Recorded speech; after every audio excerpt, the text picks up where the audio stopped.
Welcome to FCC Yutibori Vlog. My name is Mario. At ngayon, dito ako sa labas dahil gusto kong ipakita sa inyo kung anong hitsura ng labas namin dahil nag-snowstorm kahapon. At ito ho ang paligid namin sa labas. At ngayon, ang temperature is -6 degrees. Alas 3 ng hapon. At napakalamig ho. Yung feel niya ay hindi -6, parang -10 o -15 dahil nga may hangin, sobrang lamig. Kaya mahirap lumabas. Siguro wala pa isang oras babalik na ako dahil sa sobrang lamig nito. Di ko kaya.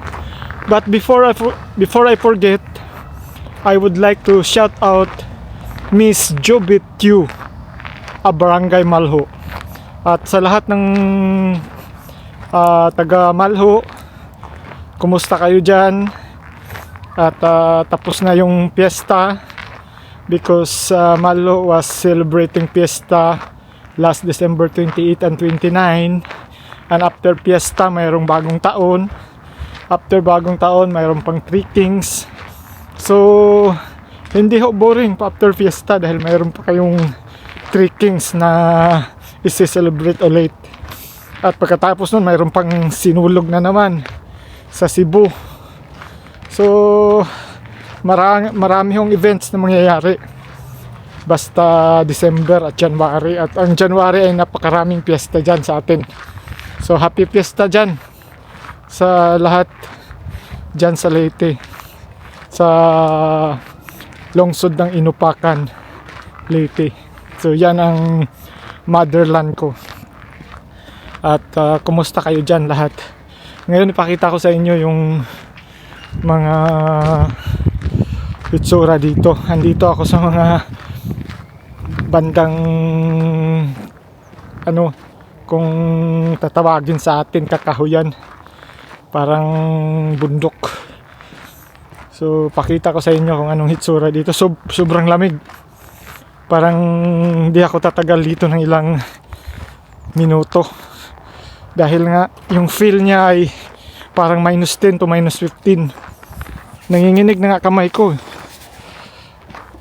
Grabing lamig. -6 ngayon ang temperature pero yung feel niya ay hindi -6, parang -10 o -15.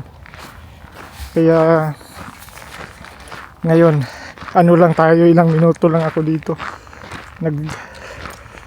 Naglakad lang ako dahil kanina pa ako sa bahay, parang naka-boring masyado dahil hindi ako pumasok ngayon dahil nga yung mga anak ko ay walang pasok. So ako ang nagbantay at umalis lang ako saglit sa bahay dahil parang nasuffocate na ako, hindi makalabas ng bahay kasi sobrang lamig. Try ko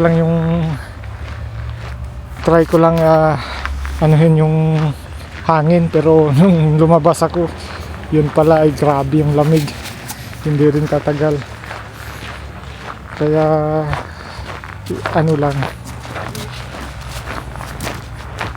ilang minuto lang ako dito.